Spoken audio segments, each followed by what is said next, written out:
December 16, 1916, St. Petersburg, Russia. A man is being murdered, not quickly, not cleanly, in a way that should have been impossible. He has been poisoned with enough cyanide to kill 5 men. He has been shot 4 times. He has been beaten. And now, he's been pushed through a hole in the ice of Neva River into the freezing water below. And the man doing this, nobleman, a prince, a member of the imperial family, are not angry. They're terrified because this man has refused at every step to die. And the worst part is not that he survived the poison or the bullets or the beating. The worst part is that none of them are entirely sure, even now, that this will be enough. The man's name is Grigory Yemiovich Rasputin, and his story is one of the most disturbing, most contested, most genuinely inacceptable thing that the 20th century produced. Not because of the murder, because of everything that came before it, because of how a peasant boy from the frozen edge of Siberia walked into the most powerful royal court in Europe and made himself indispensable to the people who held the fate of 150 million lives in their hands. But before we get into any of that, we need to go to Petrovsky, a village so remote that in winter it disappears into a whiteness so complete that the horizon ceases to exist. This is where Grigory Rasputin was born in 1869 into a world of ice and poverty and Orthodox faith so deep it was indistinguishable from superstition. His father was a peasant farmer. His childhood was the childhood of someone for whom survival was the primary occupation and everything else, education, ambition, comfort, was someone else's life. But something happened to young Gregory that the sources all note and none of them fully explain. At some point in his adolescence, he became intensely, almost violently religious. Not in the ordinary way of Siberian peasant observing the rhythms of Orthodox calendar. Something deeper, something that drove him in his early 20s to leave Pokrovsky and walk, literally walk hundreds of miles to a monastery, and then another monastery, and then across Russia on foot.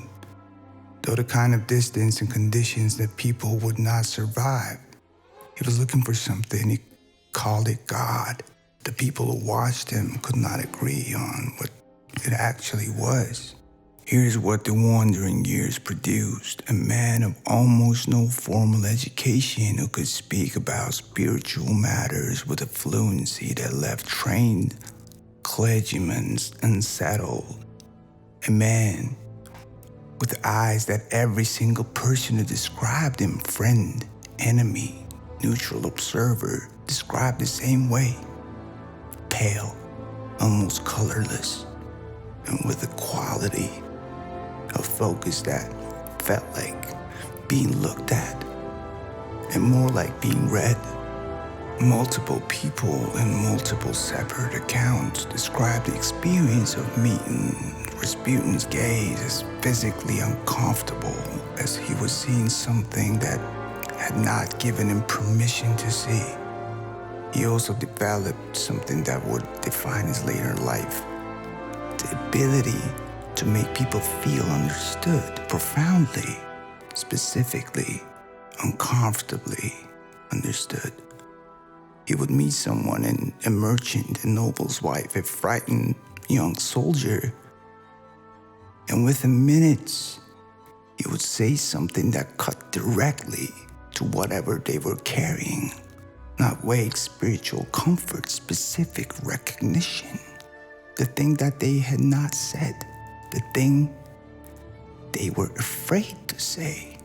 And This, more than anything else, is what made Rasputin dangerous.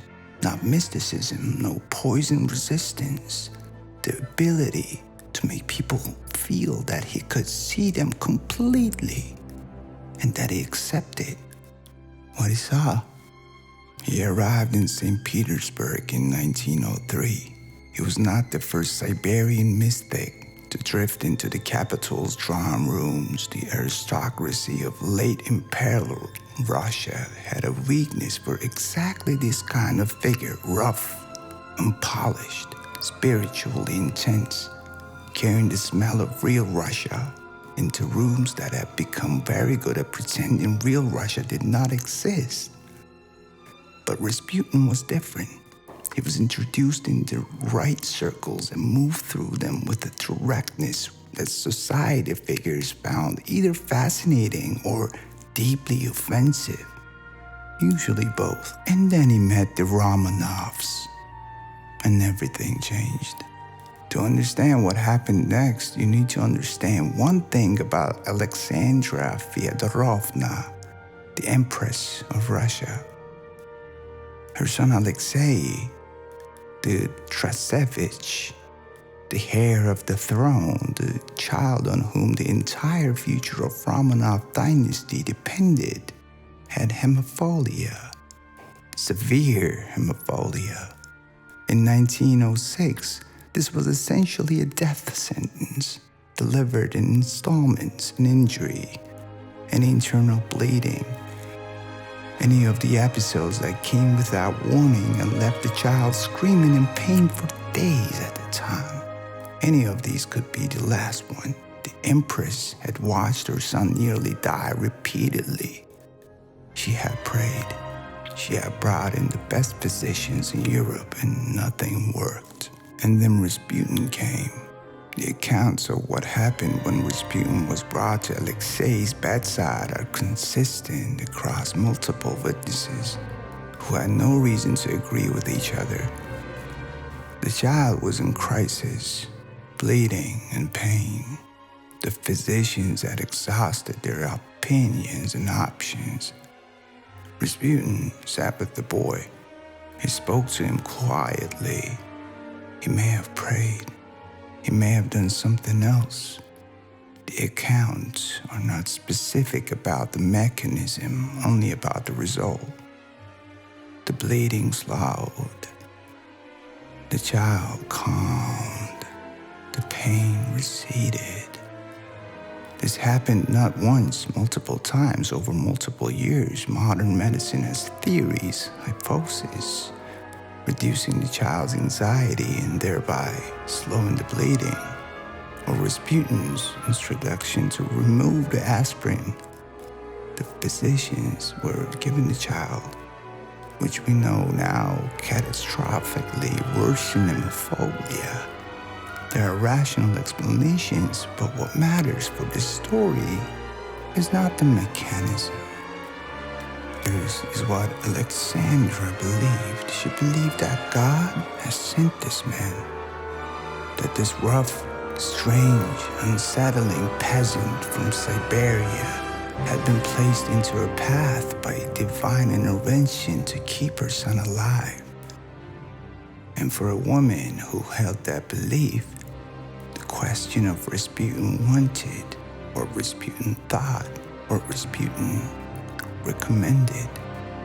These questions became gradually and then completely the most important question in Russia. Because the Tsar listened to his wife. Nicholas II was not a weak man in the way that history books sometimes suggest. He was a man who had been trained for absolute power, and he was constitutionally unsuited for it. Conscientious, personally distant, disastrously indecisive at the scale his position required, and the one person whose judgment he trusted absolutely was Alexandra. So when Alexandra began relying Rasputin's opinions on matters of state, on ministers, on appointments, on policy, on the war, those options and opinions carried weight. Oh, Rasputin had opinions, very specific opinions. He was against the war, against Russia's involvement in the conflict that was consuming an entire generation of young men. He said so repeatedly, urgently to Alexander, who passed it to Nicholas, who did not listen. But the ministers Rasputin disliked were removed.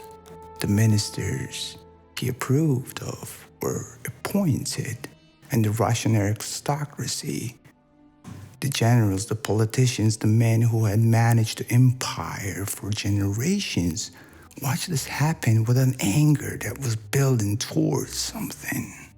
Here's the part most tellings flatten into simple villainy and simple mysticism. What did Rasputin actually want? The evidence suggests something stranger and more human than either the legend of the holy men or the legend of the monster.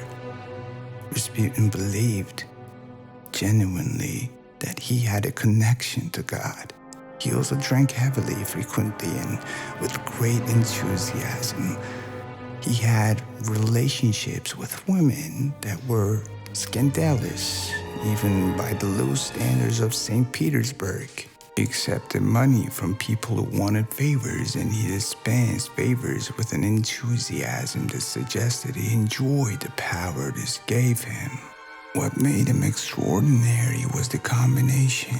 The drinking and the praying were not contradictions to him. They were part of the same thing.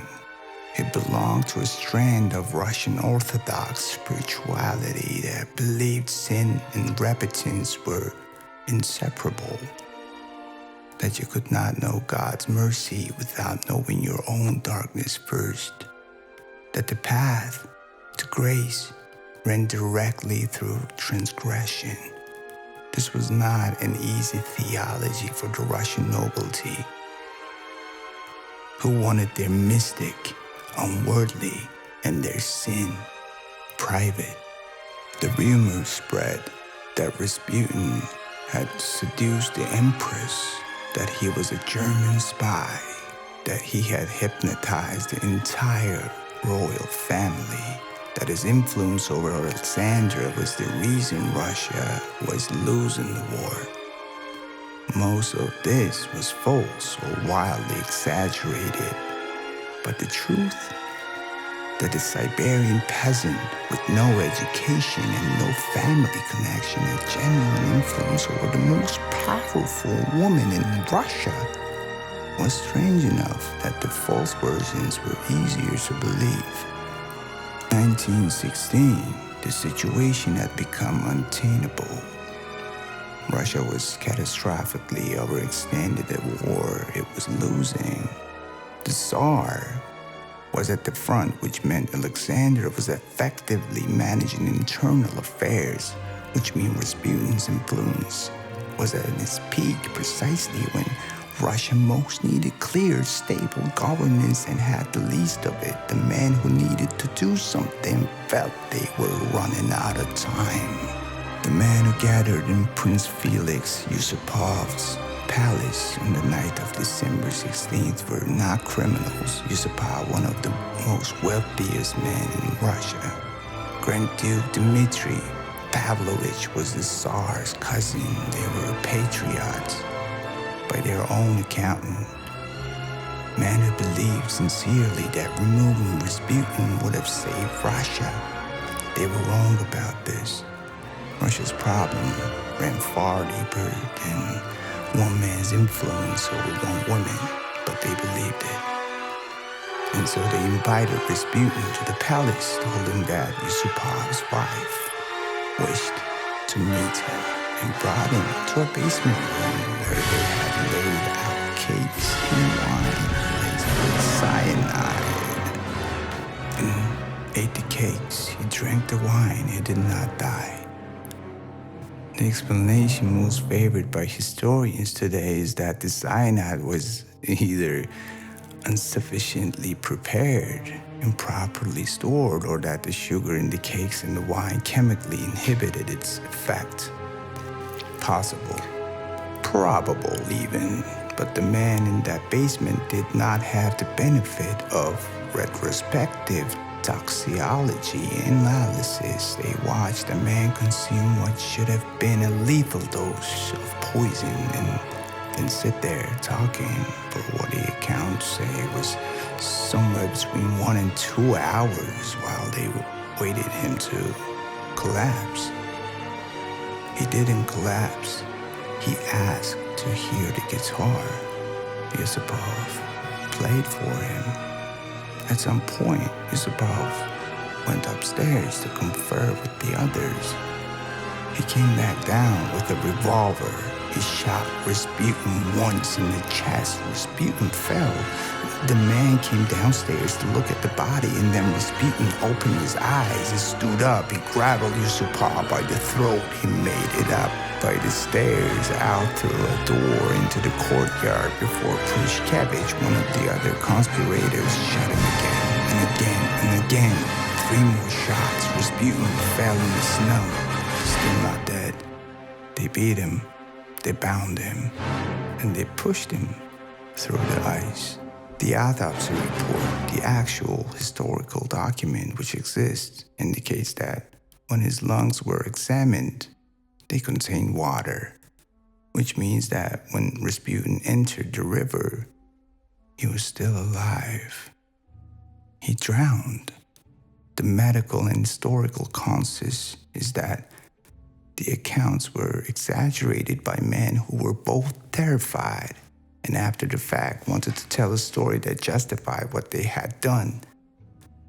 That the poison story is the least reliable part. That Rasputin was a man, and men die when shot and thrown into frozen rivers. All of this is probably true, and yet the medical examiners finding about the water in the lungs has not been convincingly explained away. The cyanide accounts come from multiple independent sources, and the question of why Rasputin, who had survived enough attempts on his life to understand he was in danger, walked into that basement anyway. That question sits at the center of the story like something the story cannot quite close. Some historians believe he knew that he walked into Yusupov's palace on December 16th, understanding at some level that he was not walking out.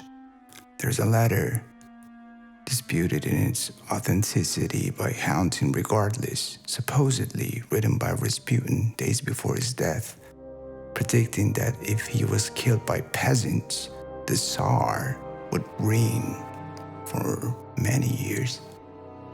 But if he was killed by noblemen, none of the Romanovs would survive more than 2 years. The Romanovs were executed in a basement in Yekaterinburg in July 1918, 20 months after Rasputin died in the Neva River. This is not causation. The revolution that killed the Romanovs had roots that can decades deep into land reform, into industrial poverty, into a war that consumed millions of lives for reasons ordinary Russians could not understand or accept. Rasputin did not cause the revolution. His death did not trigger it. But here's the thing that the conspiracy theorists and the legend makers accidentally got right, even if they got the mechanism completely wrong. Rasputin mattered, not as a spy or a puppet master or a supernatural figure, but as a symptom, as the most visible and most disturbing manifestation of a court that had lost its connection to reality. A system so closed, so self-referential, so insulated from the 150 million people it governed, that the Siberian mystic could walk into its center and become essential to its functioning. and no one inside the system could figure out how to remove him without committing murder. That is the real horror of Rasputin's story, not the poison, not the bullets, not the icy river. The horror is what his presence revealed about the thing he was present in.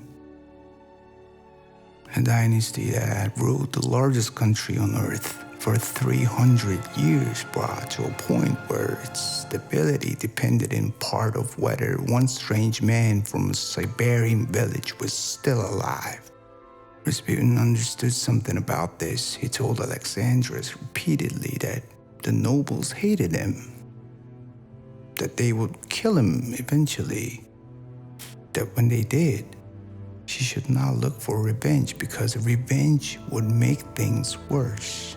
He seems to have known clearly, practically, that he was living inside a system that was going to destroy itself, and that his own death would come from the people closest to the throne rather than from its enemies. He went to that basement anyway. There's something in that which resists the simple narrative of the villain or the saint. A man who knew he was going to die, walking toward the end with the same directness he had walked toward everything else. From a frozen Siberian village to a palace in St. Petersburg, from poverty to the most intimate rooms of an empire, from nowhere to enter of everything, and then one winter night, back to the cold and the dark. The dynasty lasted 14 more months. Then the revolution came, then the executions, then the silence. He was 67 years old when he died, or 47. The records disagree even on this. He left behind a wife and children in Pokrovsky, a city that has barely changed since he left it, and a legend that has never stopped growing. His daughter Maria emigrated after the revolution. She eventually became a lion tamer in an American circus. The detail is real. It is somehow perfectly, terribly fitting. The question everyone asks about Rasputin is, what was he?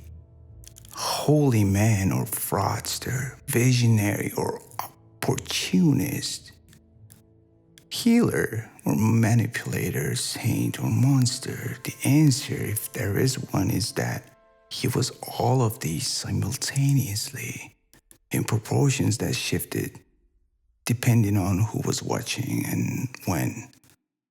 He bent power around him, nothing more or less than the force of being completely, uncomplicatedly, overwhelmingly himself. And that, in the end, is what killed him. Not the poison, not the bullets, not the river. The fact that he was too much himself to be managed, too real, in a court full of people performing reality to be tolerated. They put him in the river. The empire followed him 18 months later.